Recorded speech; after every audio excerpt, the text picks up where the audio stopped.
ଆବାସ ଘର ପାଇବା ପାଇଁ ଯେଉଁ ହିତାଧିକାରୀମାନେ ଅପେକ୍ଷା କରିଥିଲେ ସେମାନଙ୍କ ପାଇଁ ଖୁସି ଖବର ଆସିଅଛି।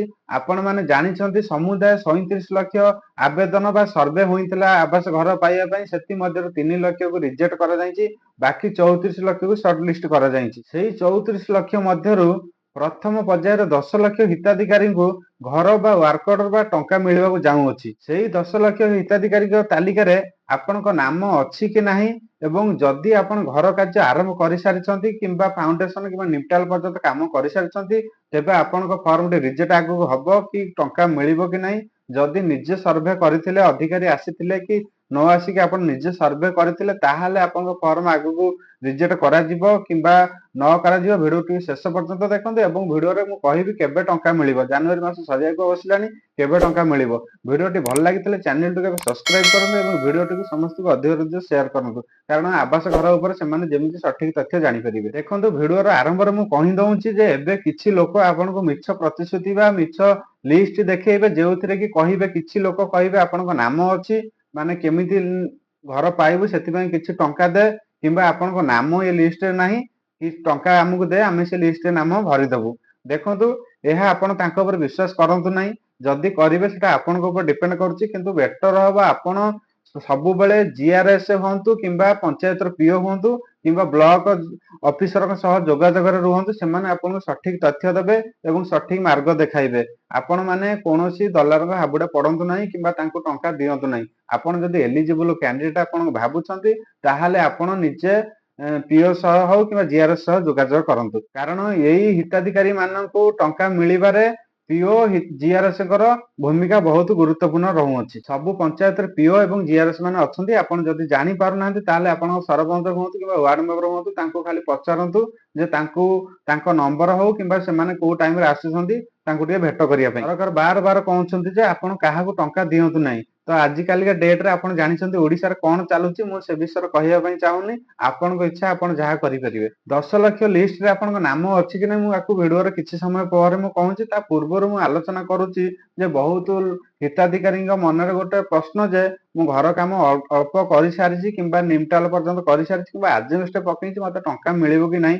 ଦେଖନ୍ତୁ, ଯଦି ଆପଣ ଘର କାମ କିଛି କରିଦେଇଛନ୍ତି, ତ ମାନେ ରୁଲ କହୁଛି ଯେ ଖାଲି ଥିବା ସ୍ଥାନ କିମ୍ବା ପୁରୁଣା ଘର ଯୋଉଠି ଚାଳ ଘର ଅଛି ସେ ଜାଗାରେ ଘର କରିବା ପାଇଁକା। ଯେହେତୁ ଆପଣ ଫାଉଣ୍ଡେସନ ହଉ କିମ୍ବା ନିମଟାଲ ହଉ କିମ୍ବା ଆଜବେଷ୍ଟ ପକେଇ ଦେଇଛନ୍ତି, ତ ତଥାପି ଆପଣଙ୍କୁ ମିଳିବ, ୱାର୍କ ଅର୍ଡର ମିଳିବ ଏବଂ ଘର କାର୍ଯ୍ୟ ପାଇଁକା ଆପଣଙ୍କୁ ନାମ ଲିଷ୍ଟରେ ରଖାଯିବ। ସେଥିପାଇଁ ଆପଣଙ୍କୁ ରିଜେକ୍ଟ କରାଯିବ ନାହିଁ, ମାନେ 90% ଚାନ୍ସ ଅଛି। ଯଦି ଆପଣ ଛାତ ପକେଇ ସାରିଛନ୍ତି, ତାହେଲେ ଆପଣ ନାମଟି ରିଜେକ୍ଟ କରାଯିବାଟି ସାରା ଫାଇନାଲ ଆପଣଙ୍କ ନାମଟି ରିଜେକ୍ଟ କରାଯିବ। ଛାତ ଘର ଥିବା ଲୋକଙ୍କୁ ଆବାସ ଘର ମିଳିବ ନାହିଁ। ଆହୁରି ମଧ୍ୟ ରିଜେକ୍ଟ ହବାର କ୍ରାଇଟେରିଆ ବହୁତ ଅଛି। ଆପଣମାନଙ୍କୁ ମୁଁ ଏ ଭିଡିଓରେ ସେ ବିଷୟରେ କିଛି ଆଲୋଚନା କରିବିନି, ଆପଣମାନେ ଜାଣିଛନ୍ତି। ଏ ଭିଡିଓ ଆଜି ଆମେ ଆଲୋଚନା କରିବା ନାମ କିପରି ଆମେ ଦେଖିବା, କାରଣ ବହୁତ ଗୁଜବ ହେଲାଣି ଯେ ଲିଷ୍ଟ ଆସି ସାରିଲାଣି, ଲିଷ୍ଟରେ ଏଇ ମାନଙ୍କ ନାମ ଅଛି, ତମ ନାମ ନାହିଁ, ତୋ ନାମ ଅଛି। ତେଣୁକରି ମୁଁ ଭିଡିଓଟି ଆଣିବା ପାଇଁ ବାଧ୍ୟ ହେଲି। ଦେଖନ୍ତୁ, ଆପଣ ଯଦି ସର୍ଭେ ନିଜେ ମୋବାଇଲରେ କରିଛନ୍ତି, କୌଣସି ଅଧିକାରୀ ନ ଆସିକି ଆପଣ ଆଗ କରିଛନ୍ତି, ଆପଣଙ୍କୁ ଟଙ୍କା ମିଳିବ କି ନାହିଁ। କାରଣ ଯେହେତୁ ବ୍ଲକ ଲେବୁଲରୁ ଅଧିକାରୀ ମାନେ ଆସି ସର୍ଭେ କରୁଥିଲେ, ତ ଯେହେତୁ ଆପଣ ନିଜ ମୋବାଇଲରେ ନିଜେ ସର୍ଭେ କରିଦେଇଛନ୍ତି, ତାହେଲେ ଆପଣଙ୍କୁ ଟଙ୍କା ମିଳିବ କି ନାହିଁ, ଲିଷ୍ଟରେ ନାମ ରହିବ କି ନାହିଁ। ଦେଖନ୍ତୁ, ଆବାସ ପ୍ଲସ ସେଥିପାଇଁକା ଲଞ୍ଚ ହେଲା ଯେ ନିଜ ସର୍ଭେ ନିଜେ କରିପାରିବେ ଏବଂ ଅଧିକାରୀ ମାନଙ୍କୁ ମଧ୍ୟ ପଠେଇ ଦିଆଯିବ। ଯୋଉମାନେ ନିଜ ସର୍ଭେ ନିଜେ କରିଛନ୍ତି, କିଛି ଅସୁବିଧା ନାହିଁ, ଆପଣଙ୍କ ନାମଟି ମଧ୍ୟ ବ୍ଲକ ଲେବୁଲକୁ ଏବଂ ଷ୍ଟେଟ ଲେବୁଲ ଏବଂ ମାନେ ସେଣ୍ଟ୍ରାଲ ଲେବୁଲକୁ ମଧ୍ୟ ଯାଇଅଛି। ଆପଣ ମାନେ ସେଥିପାଇଁ ଓରିଡି ହବା ଦରକାର ନାହିଁ, କାରଣ ଯୋଉମାନେ ସର୍ଭେ ନିଜେ କରିଛନ୍ତି, ଟେବୁଲ ସର୍ଭେ ବହୁତ ସର୍ଭେ କିଛି ଅଧିକାରୀ ମାନେ କରିକିରି ପରେ ଆସିକି ଆପଣଙ୍କ ସର୍ଭେ କରିଛନ୍ତି, କାରଣ ଆପଣଙ୍କର ସର୍ଭେରେ ଯଦି କିଛି ତ୍ରୁଟି ଥାଏ ସେମାନେ ତାକୁ ସଂଶୋଧନ କରିଛନ୍ତି। ଆପଣ ସେଥିପାଇଁ ବ୍ୟସ୍ତ ହେବା ଜମା ଆବଶ୍ୟକ ନାହିଁ। ଆପଣଙ୍କର ଯଦି ଅଧିକ ଜାଣିବା ପାଇଁ ଚାହୁଁଛନ୍ତି, ଜିଆରଏସ୍ ଏବଂ ପିଓ ଏବଂ ବ୍ଲକ ଅଧିକାରୀ ସହ ଯୋଗାଯୋଗ କରନ୍ତୁ। ପ୍ରଧାନମନ୍ତ୍ରୀ ଆବାସ ଯୋଜନାର ଯୋଉ 10 ଲକ୍ଷ ଲିଷ୍ଟରେ ନାମ ଅଛି କି ନାହିଁ ଦେଖିବା ପାଇଁକା ଆପଣଙ୍କୁ ଦୁଇଟି ଉପାୟ ମୁଁ କହିବି। ପ୍ରଥମଟି ହେଉଛି ଆପଣଙ୍କ ପଞ୍ଚାୟତର ନିଜ ତାଲିକା ଦେଖନ୍ତୁ।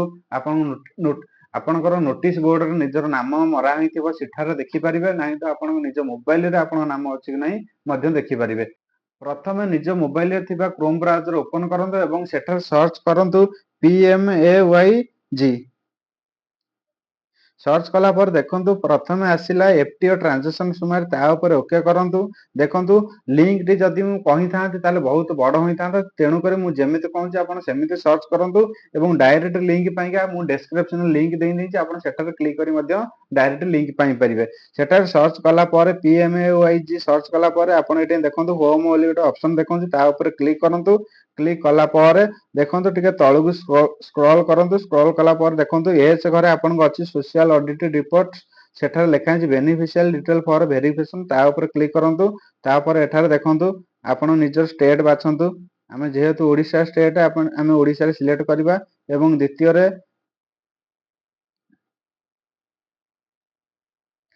ଦ୍ୱିତୀୟରେ ଡିଷ୍ଟ୍ରିକ୍ଟ ମାଗିଛି ଆପଣ କୋଉ ଡିଷ୍ଟ୍ରିକ୍ଟରୁ ବିଲଙ୍ଗ କରୁଛନ୍ତି ବା କୋଉ ଡିଷ୍ଟ୍ରିକ୍ଟ ଫର୍ମ ଭରିଛନ୍ତି ସେ ଡିଷ୍ଟ୍ରିକ୍ଟ ସିଲେକ୍ଟ କରନ୍ତୁ ଏବଂ ଆପଣଙ୍କ ବ୍ଲକ ସିଲେକ୍ଟ କରନ୍ତୁ। ତାପରେ ଆପଣଙ୍କର ଆସିଯିବ ପଞ୍ଚାୟତ ନିଜ ପଞ୍ଚାୟତ ସିଲେକ୍ଟ କରନ୍ତୁ।